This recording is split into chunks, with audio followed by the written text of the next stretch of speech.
نړیوال مالیاتي ادارې IMF د مالی کال 2023-15 لپاره د پاکستان وفاقي بجټ کې د دفاعي چارو لپاره خودل کېدونکو پیسو کې د 314 ارب روپو د اضافي اټکل کړی دی. د ډان نیوز لمخې IMF ویلي چې په روان کال کې چې د دفاعي لګښتونو لپاره کمی پیسې مخصوص شوې دي، امکان دی چې لخغې خو 15 ارب روپے زیات خرج شي.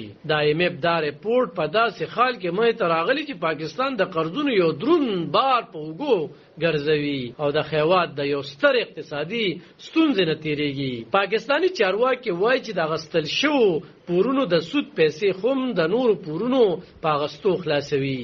د IMF لمخې روان مالی کال کې د پاکستان د دفاعي لګښتونو اټکل 1340 ارب روپے دی او د دفاعي بجټ کې 1304 ارب روپے بیل کړی شوی. نړیوال مالیاتي ادارې ویلي چې تیر مالی کال کې د دفاعي لګښتونو لپاره 1580 ارب روپے بیل کړل شوی او په مالی کال 2022 کې د پاکستان د دفاعي لګښتونو لپاره خودل شوی پیسې 1612 ارب روپے وي.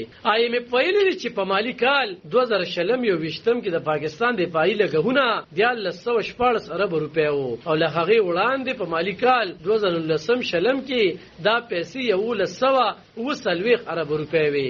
نړیوال مالیاتي ادارې اټکل کړي چې راتلونکي مالی کال لپاره به د پاکستان دفاعي بجټ 252 ارب روپے وي چې دا د پاکستان د روان مالی کال د دفاعي بجټ لپاره بیل کړل شو پیسو څخه 1314 ارب روپے زیات دي. د اقتصادي چارو کارپوهان وایي چې پاکستان د خپل کلیز بجټ زیاته برخه د وسلو په غستلو خرج کوي او لدی عمله د خیوات د روغتیا، تعلیم او نورو پرمختیایي چارو د لپاره بیا ډیره کمه برخه بیلوي.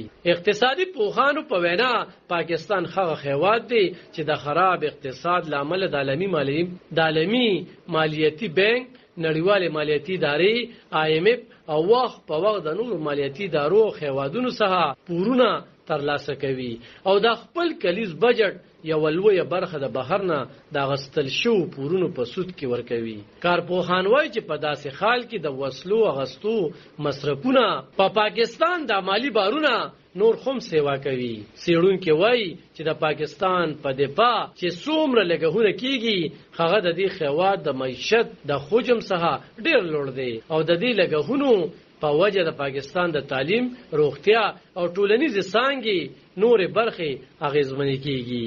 عالم خان شیرپو، دلبر نیوز 400.